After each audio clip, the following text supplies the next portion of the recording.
Halo semuanya, selamat bergabung kembali. Kali ini kita akan bicara tentang proses discovery yang merupakan tahap kedua di dalam BPM Life Cycle. Dalam proses discovery, kita akan belajar bagaimana caranya untuk menemukan proses bisnis yang benar-benar dilakukan oleh perusahaan saat ini atau proses as is. Selamat mengikuti. Pada bab ini, kita akan membahas pertama kali tentang pengaturan penemuan proses. Selanjutnya, kita akan membahas berbagai metode penemuan proses dan dilanjutkan dengan penjelasan satu metode spesifik untuk pemodelan proses. Akhirnya, kita akan membahas tentang penjaminan kualitas model proses. Bab ini terkait dengan penemuan proses dalam siklus hidup BPM. Tujuan dari penemuan proses adalah untuk menghasilkan model proses saat ini atau as is. Kita menggunakan Business Process Model and Notation atau BPMN untuk merepresentasikan model proses ini.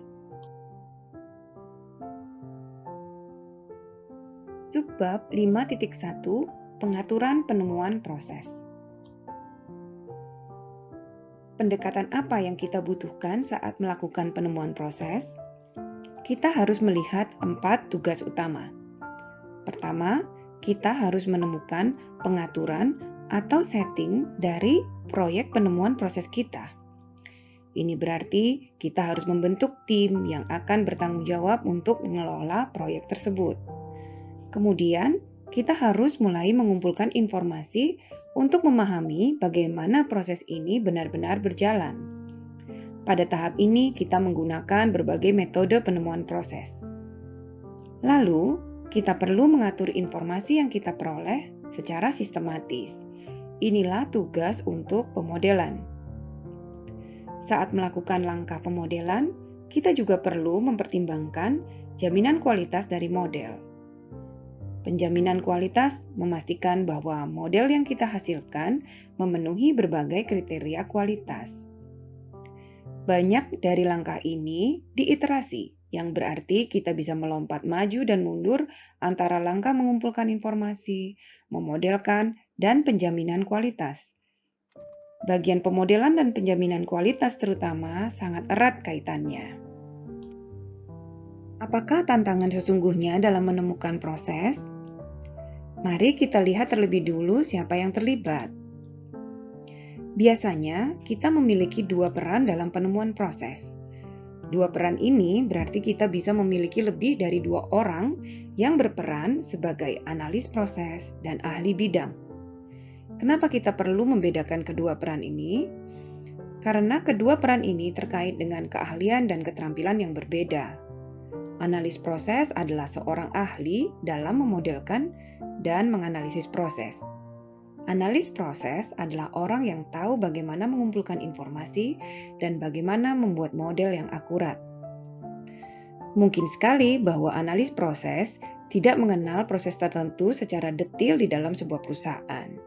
Sementara itu, ahli bidang adalah seorang yang bekerja pada proses yang kita analisis. Seorang ahli bidang sangat mengenal bagaimana proses bekerja. Bisa jadi, tetapi ahli bidang tidak mengenal teknik analisis dan pemodelan proses. Kedua peran ini perlu bekerja bersama untuk menghasilkan model proses yang akurat. Apakah tantangan untuk mendapatkan sebuah model proses? Mari kita lihat contoh proses pengajuan pinjaman. Biasanya terdapat berbagai orang yang terlibat dan bertanggung jawab terhadap tugas tertentu dalam sebuah proses bisnis.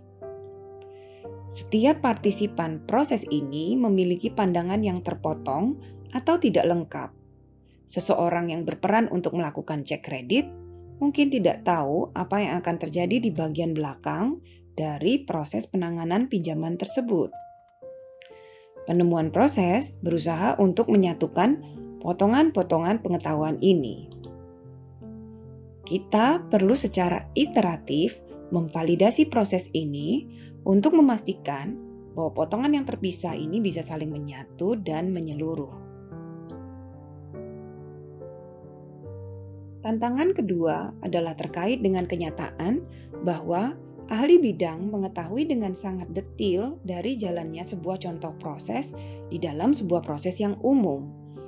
Jika kita berpikir tentang sebuah perjalanan misalnya, seorang staf yang bekerja pada proses pemesanan perjalanan mungkin memahami detail yang berbeda dan menganggap bahwa setiap perjalanan itu berbeda dan tidak bisa dibandingkan, dan memang proses perjalanan tidak pernah ada yang sama satu dengan lainnya. Tantangan yang kita hadapi dalam menemukan sebuah proses adalah untuk mengabstraksi sehingga mendapat kesamaan dari berbagai contoh proses atau kasus yang diproses. Tantangan ketiga terkait dengan pengetahuan tentang pemodelan proses. Coba kita lihat seluruh simbol dan elemen yang rumit dari BPMN.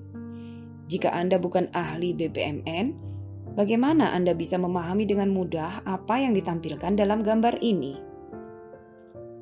Ini berarti ketika seorang analis proses berinteraksi dengan ahli bidang, maka tugas dari analis proses untuk berbicara dengan ahli bidang menggunakan bahasa sehari-hari, sehingga dapat memastikan bahwa apa yang dimodelkan adalah benar.